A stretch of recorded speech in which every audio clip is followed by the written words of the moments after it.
क्योंकि हम बहैसियत कौम एक बड़ी एक्सट्रीमिस्ट कौम है। मोहब्बत करेंगे तो दिल से करेंगे, घर लेके जाएंगे। नफरत करेंगे तो भाई चौक पर लटका देंगे। हम अजीब कौम है। कभी हम अमेरिकन बन जाते हैं, कभी हम स्पाइडरमैन के कॉस्ट्यूम पहन के नाचना शुरू कर देते हैं, कभी हम क्या करते हैं अरब बन जाएंगे, कभी हम आजकल टर्किश बने हुए हैं। सर क्या है सर, हम हैं कौन? मेरा नहीं ख्याल है कोई ऐसी TV series in recent times ऐसी थी जिसने मकबूलियत के ये रिकॉर्ड तोड़ दिए। इस इंफॉर्मेशन टेक्नोलॉजी के दौर में क्या आप चीज़ों पे पाबंदी लगा सकते हैं? अगर आप डबिंग नहीं करते, इंडिया से भी कुछ लोगों ने डबिंग करके 1-2 साल पहले वो यूट्यूब पे अपलोड है, तो लोग वहाँ से भी देख सकते हैं।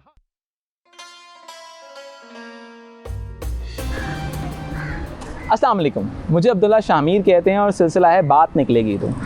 मेरे साथ मौजूद हैं शाहाब याकूब साहब।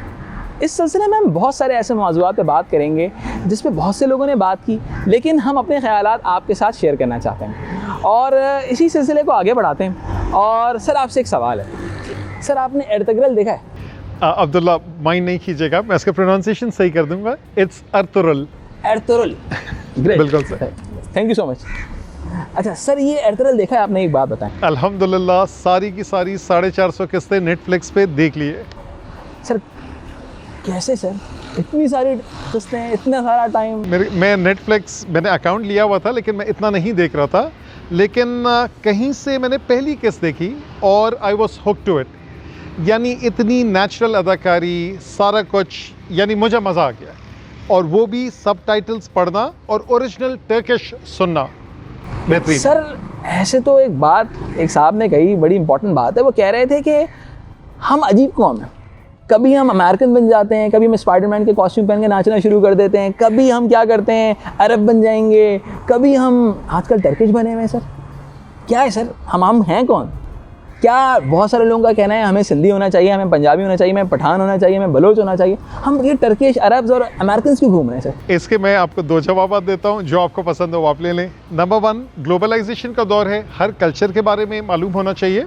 ख़ास तौर पे उन कल्चर के बारे में मालूम करने में कोई हर्ज नहीं है जिनसे हमारा मज़हब का रिश्ता है। शायद इसीलिए अल्लामा इकबाल ने कहा, चीनो अरब हमारा, हिंदुस्तान हमारा, मुस्लिम है हम वतन है, सारा जहां हमारा। क्या बात है। तो क्या कहते हैं सर, टर्किश बन जाए हम? अब्दुल्ला, इसमें असल चीज़ ये है कि हमें तुर्क या अरब बनने की ज़रूरत नहीं है, हम पाकिस्तानी ही सही है। लेकिन इस ड्रामे का मैसेज क्या है? मोहब्बत का, अमन का, शर्म हया का, रवादारी का, ऑनर का, ये मैसेज मुझे बहुत अपील करता है। सर बहुत सारे लोगों को लगता है ये इस्लामी ड्रामा है। पहले तो मुझे एक बात बताएं, ये इस्लामी ड्रामा क्या होता है, गैर इस्लामी ड्रामा क्या होता है, मुसलमान का ड्रामा क्या होता है, कुफ़ार का ड्रामा क्या होता है, ये क्या है सर? मेरे ख्याल से ड्रामा तो ड्रामा होता है, अगर हम एक आर्टिस्टिक पर्सपेक्टिव से देखें। इस्लामी ड्रामा इन द सेंस कि कितनी जगहों पे यहाँ जो मुख्तलिफ कैरेक्टर्स घूमते हैं, तो चूँकि उनकी ज़िंदगी का महवर इस्लाम के गिर्द घूमता है, उसमें शेख इब्न अरबी का एंट्रेंस होती है, किसी जगह पे वो सीरत का वाक़या कोट करते हैं। तो वो जितने खूबसूरत तरीके से जो इस ड्रामे की डायरेक्शन है कि किस ड्रामे के सीन के हिसाब से कहाँ उन्होंने सीरत का वाक़या कोट किया, I think that deserves an Oscar. आई वल्लाह बे, ऐसे ही कहते हैं ना जी, आई वल्लाह। आई वल्लाह। एक तरफ तो हम ये देखते हैं कि इस ड्रामे को हम एक तरफ से इस्लामी ड्रामा टैग कर देते हैं, दूसरी तरफ हमारी आवाम पागल हो गई है क्योंकि हम बहैसियत कौम एक बड़ी एक्सट्रीमिस्ट कौम है। मोहब्बत करेंगे तो दिल से करेंगे, घर लेके जाएंगे। नफरत करेंगे तो भाई चौक पर लटका देंगे। ठीक है, तो आजकल जो इसरा बिल्जिक जो खातून है जिन्होंने हलीमे का रोल अदा किया था, इंस्टाग्राम अकाउंट पर पाकिस्तानियों ने हमला कर दिया। सही। हलीमा बाजी को कभी कुछ कह रहे हैं, कभी कुछ कह रहे हैं, बाजी आपने ये क्या कर दिया। और मेरे नज़दीक उन्होंने एक तस्वीर लगाई थी और एक नॉर्मल तस्वीर थी। अगर कोई टर्की गया है, पाकिस्तान से बाहर भी अगर कोई गया है, तो उसको अंदाज़ा होगा कि वो कौमें एक बहुत ज़्यादा एक बहुत टाइम उन्होंने गुजारा है सेकुलराइजेशन के एरा के साथ। उनको एक मुस्तफ़ा कमाल अतातुर्क के दौर के बाद से एक बहुत बड़ा एक कल्चरल रिफॉर्म आया, तो उनका कल्चर ऐसा ही है। हमारी कौम तो समझने को तैयार नहीं है। सर क्या लगता है, हम अभी तैयार थे या हमें अभी भी बुलबुलें देखना चाहिए? मेरे ख्याल से हमें बुलबुले से ऊपर उड़ना चाहिए। I mean it's one of the most epic drama. मेरे ख्याल से लोगों की निजी ज़िंदगी जो वो इंस्टाग्राम में शेयर करते हैं उसको अलग रखनी चाहिए। ट्विटर के इसरा बिल्जिक के अकाउंट को फॉलो करना चाहिए, जिसमें उन्होंने पाकिस्तानियों का शुक्रिया अदा किया, तुर्की के झंडे के साथ पाकिस्तान का झंडा लगाया और उन्होंने एक्नॉलेज किया कि पाकिस्तान में ये ड्रामा इतना मकबूल हुआ। तो मेरे ख्याल से हमें हलीम सुल्तान की ज़्यादा फिक्र करनी चाहिए रादर देन इसरा बिल्जिक। और सुनने में आया शायद वो पाकिस्तान विजिट भी करेंगे और या उनकी टीम पाकिस्तान आएगी। हम वेलकम ज़रूर करेंगे, कोशिश करेंगे उनसे थोड़ी बहुत बातचीत हो सके। तो सर अब बात ज़रा सा थोड़ा सा मामला को दूसरे एंगल पे लेके जाते हैं। वही उसी सवाल के साथ बात करूँगा पाकिस्तानी कौम के अंदर एक नई किस्म की चीज़ सुनने में आई है, वो ये है कि कभी पाकिस्तान में एरतगल के नाम से पापड़ बिक रहे हैं, कहीं पे नस्वार बिक रही है उसके नाम से। सर क्या है, ऐसा क्यों होता है सर? मेरे ख्याल से जो इसको कबूलियत हासिल हुई है आवाम के अंदर, मकबूलियत कहना चाहिए, जो मासस तक ये उतरा है, तो मेरे ख्याल से ये हमारे वज़ीर आज़म का बहुत अच्छा कारनामा है कि इस तरह के ड्रामे को उन्होंने यानी आवाम तक पहुंचाने के लिए उसकी उर्दू में डबिंग की। वो अलग बात है कि वो डबिंग शायद उस मयार की नहीं है। जब आप तुर्गुत का नाम नूरगुल कर देंगे Exactly. तो वो मज़ा तो नहीं रहेगा, लेकिन आप फिर भी यानी जितने यूट्यूब का जो पीटीवी का चैनल है, जितने उसके सब्सक्राइबर्स बढ़े, उसकी व्यूअरशिप बढ़ी है, दैट्स अमेजिंग। सर कह रहे हैं कि इस ड्रामे के अंदर बहुत सारे ऐसे कैरेक्टर्स हैं जिनकी हिस्टोरिकल वेटेज है, जैसे कि एरतगल का अपना खुद का कैरेक्टर है, तुर्गुत का कैरेक्टर। तुर्गुत के बारे से अगर मैं आपको बताऊं तो ये वो कैरेक्टर थे जिन्होंने एरतगल को सपोर्ट किया, उनको सर्व किया। उसके बाद उस्मान जो थे, जो फर्स्ट ऑटोमन एम्पायर के जो बादशाह थे, और उस्मान को सपोर्ट किया। उसके बाद उनके साहबजादे को सपोर्ट किया और 125 साल की उम्र में ये शहीद हुए थे कहते हैं। तो सर ऐसे कैरेक्टर्स को देख के लोगों को लग रहा है कि हमारी कौम जिहादी हो जाएगी सर, हम सब तुर्गुत बन के घूमना शुरू हो जाएंगे। हम सारे जो हैं वो क्या कहते हैं सर, वो जो कैरेक्टर थे कि बड़े ज़बरदस्त थे, वो जो 2 तलवारों से लड़ता था, क्या नाम था? बमसी। तो हम सब बमसी बन के घूमेंगे। सर आपको क्या लगता है? ऐसा नहीं है मेरे ख्याल से अब्दुल्ला, यानी कोई अगर सुपरफिशियल इस तरह ड्रामा देखता है, फिर अगर मैं बात करूं कि मेरा पसंदीदा नेटफ्लिक्स की एक और सीरीज़ है मनी हाइस्ट, बेला चाओ, ठीक है। चौथा सीज़न खैर इतना जानदार नहीं था, लेकिन क्या मैं बेला चाओ देखने के बाद मैंने बैंकों को लूटना शुरू कर दिया? ठीक है, मैंने तो ये नहीं किया। तो ड्रामे का थीम समझे। मुझे बेला चाओ मनी हाइस्ट प्रोफेसर का किरदार क्यों पसंद है? इसलिए कि उसकी सोच क्या है, वो एक एक चीज़ सोच के पहले से रखता है। तो उस ड्रामे का असल जस्ट वो है। अर्तुगरुल ड्रामे का अगर मैं जस्ट मानूं, वो ये है कि इज़्ज़त, एहतराम, मोहब्बत, रवादारी, इंसाफ के लिए खड़ा होना, बैलेंस करना। इंसाफ के लिए खड़ा होना यह है कि किसी गैर मुस्लिम के साथ भी नाइंसाफ़ी नहीं हो, और अगर मुसलमान वो नाइंसाफ़ी कर रहा हो, जैसे कुर्दुलू ने की, जैसे सादुद्दीन कोपिक ने की, तो उनको उसकी जायज़ सज़ा दिलवाना। आई वल्लाह बे। सर इसका मतलब क्या है वल्लाह बे? आई वल्लाह का मतलब है we interest you to Allah. ये वो शुक्रिया के माने में भी इस्तेमाल कर सकते हैं, एक्नॉलेजमेंट के बारे में भी इस्तेमाल कर सकते हैं। तो मुख्तलिफ मानों में ये इस्तेमाल होता है, यानी एक तशक्कुर का जज्बा, आपकी बात सुन ली गई है इस तरीके से। अब इसमें सॉरी अब्दुल्ला, एक चीज़ मैं और ऐड कर लूँ कि मुझे इस ड्रामे की एक ख़ास बात जो बहुत अच्छी लगी कि जब रसूलुल्लाह सल्लल्लाहु अलैहि वसल्लम का नाम आता है तो जितने मोहब्बत और एहतराम से अपने दिल पे वो हाथ रखते हैं, आफंदी इस तरह करके जो बोलते हैं, तो वो बहुत ही मुझे एक चीज़ अपनी। मैं इस बात से तो आपसे एग्री करूंगा कि तुर्क कौम की जो हॉली प्रॉफिट से मोहब्बत है वो तो देखने वाली है। आप जैसे अगर आप टर्की वगैरह में जाएं तो आपको महमद का नाम नज़र आएगा। वो मोहम्मद नहीं कहते, महमद कहते हैं। वो कहते हैं शायद इसकी वजह ये होती है कि कहते हैं कि हम इस लायक नहीं है कि मोहम्मद का नाम हमारे नाम के साथ आगे जुड़ सके। और इसके अलावा अगर हम देखें, उसके अलावा जो उन्होंने खाने काबा की तामीर की है, जो मस्जिद हराम की तामीर की है टर्क्स ने, ये एक तारीख लिखी जा सकती है इसके ऊपर, बहुत ज़बरदस्त। कहते हैं कि भाई इस ड्रामे के अंदर औरत के किरदार को बड़ा महदूद दिखाया गया है, हर जगह मर्द नज़र आ रहे हैं। फेमिनिस्ट को बड़ा उनको एतराज़ है इसके ऊपर कि यार ख़वातीन के किरदार को बहुत महदूद कर दिया है इसने।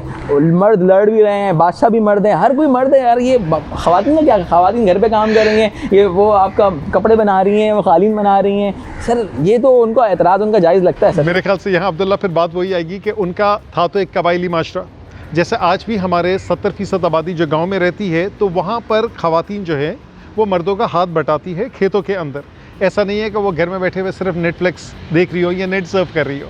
तो यहाँ पर ख़वातीन का किरदार तो मैं समझता हूँ बहुत इंपॉर्टेंट है। पूरी सीरीज़ की जो इब्तिदा ही हुई है वो इसी बेसिस के ऊपर हुई है कि एक औरत के ऊपर जुल्म हो रहा था और एक आदमी ने उस औरत पे जुल्म को रोकने के लिए पूरी कहानी, तो वो 450 किस्तें इसी पे है। और ऑफ कोर्स आपको पता है कि दिरिलस अर्तुगरुल के बाद अगली जो सीरीज़ है वो कुरुलस उस्मान है। बिल्कुल। तो अच्छा सर, बेहतरीन हो गया। तो यानी कि मुझे लगता है कि जो फेमिनिस्ट जो इसके ऊपर बहुत ज़्यादा आर्गूमेंट कर रहे हैं कि ख़वातीन के जो कॉन्जुगल रोल्स जिसको कहते हैं वो बड़े लिमिटेड हैं और सेग्रीगेटेड कॉन्जुगल रोल्स डिफ़ाइन किए गए हैं, तो ये तारीख़ का हिस्सा है, ये तारीख़ का हिस्सा कहा जा सकता है। चलें ठीक है, हम इस पर ये जो बकिया बहस है वो फेमिनिस्ट पे छोड़ देते हैं कि भाई आपको लगता है ये मी टू चल रहा है पहले से, तो चलने दो यार, खैर होती है, चलेंगे ठीक है। तो चलें सर आगे सिलसिले को बढ़ाते हैं। आपका फेवरेट सीन सर कौन सा है इसका? इसमें अलग अलग सीन है कि कहीं पर जो अर्तुगरुल का एक जो गुमशुदा भाई था उसकी आमद होती है सुंगर तकिन की, वो सीन अच्छा है। मेरे दोस्त है फैज़ान पाशा, जब मैं उनसे डिस्कस करता हूँ तो उनका फेवरेट सीन वो है कि जब मदर हाइमाना का एक बेटा ज़ख्मी हो जाता है, एक को शायद तीर लगा होता है, एक कुछ गायब हो जाता है, तो उसमें वो औरत किस तरीके से मुस्तकिल मिजाजी के साथ खड़ी होती है। और ऐसा भी तो हुआ है ना कि अब्दुल्ला, पुराने क्वेश्चन पे मैं जा रहा हूँ, कि जहाँ पर उस औरत को उस कबीले का बड़ा बनाया गया तो उस औरत ने पूरा वो हैंडल किया। तो यहाँ तो औरत की अजमत को सलाम है। ठीक है सर, ये बात और नोयान का अगर आप वायलेंट सीन की बात करते हैं तो नोयान की एंट्री, I think that is the most dramatic scene. और उसके साथ वो जो ढोल बजाने वाला था, तो वो इन दोनों का कैरेक्टर तो बहुत ही जानदार था। ऐसा लगता है, और बहुत सारे लोगों के ये ख्यालात हैं कि ये जो और टर्क्स ने ये जो सीरीज़ बनाई है, ये अरबों के ख़िलाफ़ है, ये क्रिश्चियंस के ख़िलाफ़ है, ये कोई मंगोल्स के ख़िलाफ़ है। क्या ऐसा लगता है ऐसा है? देखिए, इन्होंने किसी ने ये सवाल रेस किया था और मुख्तलिफ जगहों पे डिस्कस हुआ कि तुर्कों की हिस्ट्री में 7 पेजेस जो हैं वो अर्तुगरुल का तस्करा करते हैं। बाकी सारी दिल से दिल, ज़बान से ज़बान जो नरेशंस हुई हैं उसके अंदर इसका तस्करा है। लेकिन अगर हम उस कॉन्टेक्स्ट को देखें, हिस्टोरिकल कॉन्टेक्स्ट को, कि जब उस वक्त सुल्तान अलाउद्दीन क्या वो बरसर इक़्तिदार था, तो आंसर इज़ यस। नोयान नाम का कोई कमांडर था, बाइजू नोयान के नाम से कमांडर था। अब क्या उसकी वाकई अर्तुगरुल से इस तरह की चकपलिश हुई या नहीं, वो एक अलग मौजू है। लेकिन वो सारे तारीखी वाक़यात है, उसके अंदर अर्तुगरुल के कैरेक्टर को इन्होंने शामिल किया। तो वहाँ नोयान के सामने कोई और नहीं आया होगा, अर्तुगरुल नहीं आया होगा, हो सकता है कोई और आया हो, तो ये एक अलग चीज़ है। लेकिन सारे जो वाक़यात है वो अपनी जगह। सादुद्दीन कोपेक नाम का वज़ीर वाक़यातन मौजूद था, तो ये हिस्टोरिकली यहाँ पे साउंड है।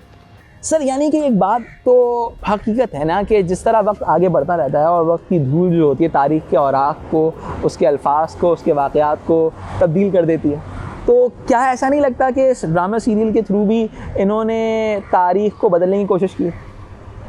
अब्दुल्ला, बहुत ही टेक्निकल क्वेश्चन है।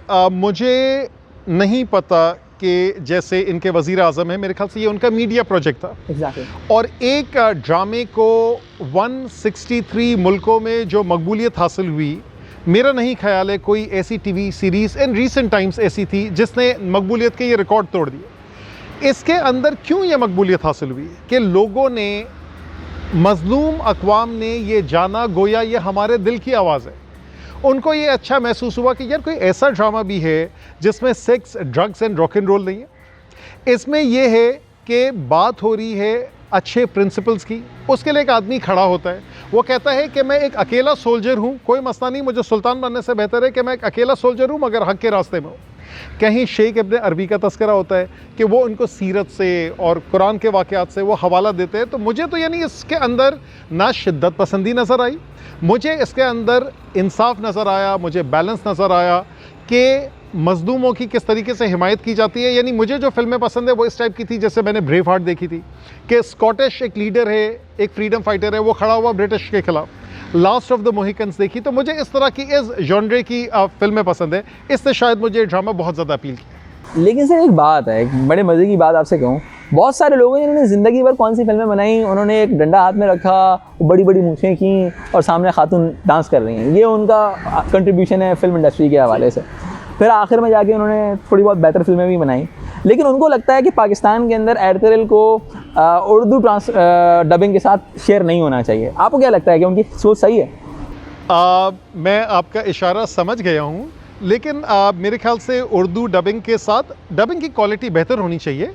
लेकिन वही वाली बात है कि यानी इस इंफॉर्मेशन टेक्नोलॉजी के दौर में क्या आप चीज़ों पे पाबंदी लगा सकते हैं? अगर आप डबिंग नहीं करते, इंडिया से भी कुछ लोगों ने डबिंग करके 1-2 साल पहले वो यूट्यूब पे अपलोड है, तो लोग वहाँ से भी देख सकते हैं। हाँ, ये एक अच्छा गवर्नमेंट का मुस्तहसन इक़दाम है कि उसने ये जो डबिंग की, इसकी वजह से मासस तक ये पहुँचा और फिर वही बात निकली कि पापड़ और निस्वार तक पहुंची।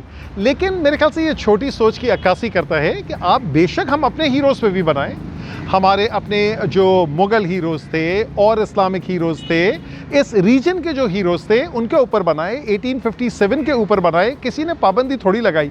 अब इतना अरसा आप गंडासा लेकर और खेतों में आप पूरे खेतों को आपने तहोवाला कर दिया, वो फिल्में आपने बना ली और अचानक आपको याद आ रहा है कि अर्तुगरुल को नहीं बनना चाहिए। मेरे ख्याल से वही वाली बात है कि किसी ने एक लकीर बना दी, उस लकीर से उसको छोटा नहीं करना है, साथ में बड़ी लकीर बना के उसको आप बुलंद करें। बहुत ज़बरदस्त बात कि उस लकीर को छोटा ना करें, उस लकीर को एक्सटेंड करें आगे के लेवल पे।